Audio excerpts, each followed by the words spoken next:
Si aujourd'hui nous nous rendons à Roissy, c'est seulement pour voyager tout près, sur les 3200 hectares d'herbe, de pistes et de routes de l'aéroport. Là, malgré la présence de la technologie la plus avancée, différentes espèces animales semblent s'épanouir et se reproduire sans limite. Les dauphins se déplacent-ils en utilisant l'énergie des vagues et utilisent-ils leur rostre, c'est-à-dire leur museau, pour éliminer leurs vagues d'étrave? Voici un traité d'Archimède datant du Xe siècle et que l'on croyait disparu à jamais. Il était dissimulé derrière l'écriture d'une Bible, copiée 2 siècles plus tard. Si votre œuf est de la bonne cuisson et de la bonne fraîcheur, il jaillit tout seul de sa coquille en un éclair.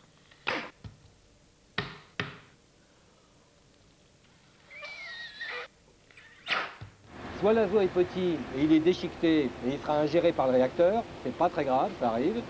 Soit il est important et auquel cas on risque de casser une des ailettes, laquelle soit se déformera, soit cassera. Et ces débris d'ailettes vont passer à travers le réacteur qui vont le détruire. Qui se souvient des maths modernes? Si vous avez été élève ou parent d'élève dans les années 70, vous n'avez pas oublié la tempête de contestation provoquée par cette expression.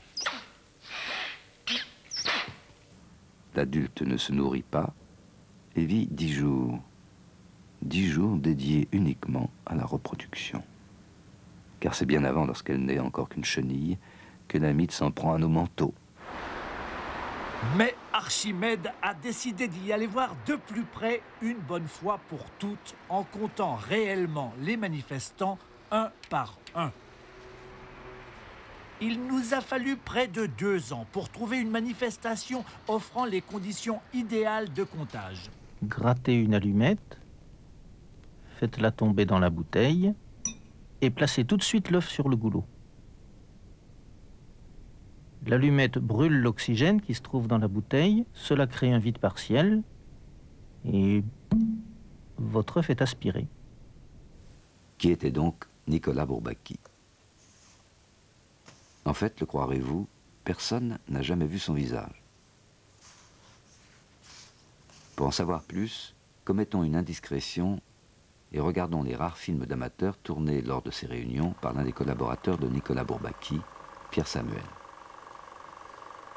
Ces bobines 8 mm sont historiques et n'ont jamais été diffusées à la télévision.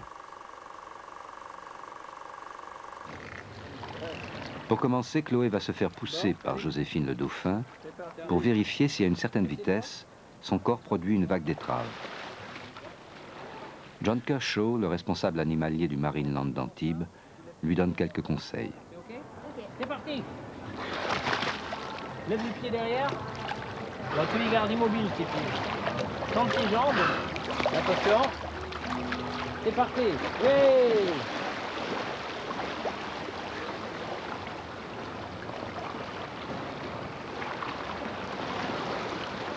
Voilà. Tu vois ta vague?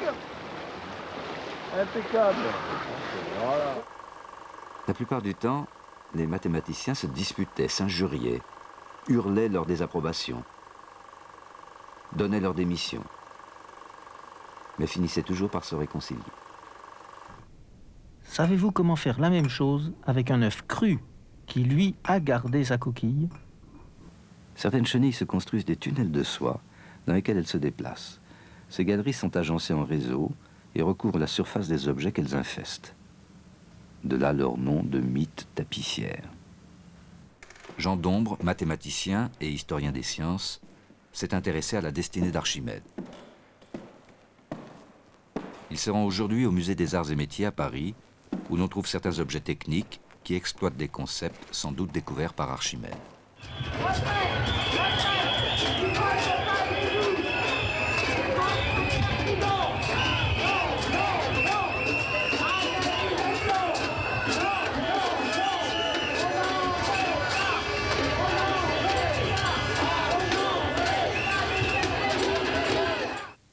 Et si les Américains n'étaient jamais allés sur la Lune? Et si cet alunissage spectaculaire diffusé par la télévision en 1969 n'avait été qu'une mise en scène hollywoodienne? Laissez votre œuf dans un bol de vinaigre pendant toute une nuit. Vous constaterez le lendemain que la coquille s'est ramollie, son calcaire ayant notamment été attaqué par le vinaigre. Alors, où est Nicolas Bourbaki dans tout ça? Nulle part et partout. Car Nicolas Bourbaki n'existe pas. L'auteur des traités mathématiques qui ont eu tant d'influence en cette fin de XXe siècle n'est qu'un nom. Le nom de ce collectif, de cette société secrète. Une chose prouve de manière irréfutable que les Américains sont réellement allés sur la Lune. Et cette preuve est que les Soviétiques n'ont pas contesté l'information. L'allumette, le goulot, le vide.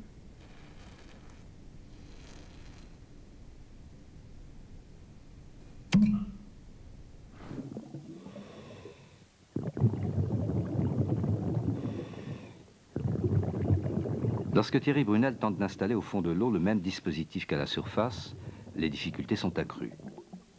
La visibilité est plus faible, le cadrage des mires moins précis. Et les dauphins, intrigués, viennent parfois déplacer la caméra.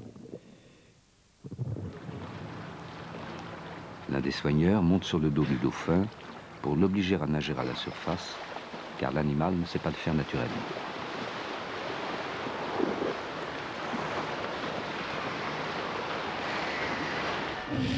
Lorsqu'on montre des films d'horreur à des sujets d'expérience, l'IRM détecte une forte activité du lobe temporal. Conclusion logique, la zone de la terreur se situe au niveau du lobe temporal du cerveau. Conclusion sans équivoque, jusqu'à ce que l'expérience soit refaite et que l'on découvre que l'activation du lobe temporal correspond surtout à une contraction des muscles de la mâchoire. Les sujets terrifiés serrent tout simplement les dents.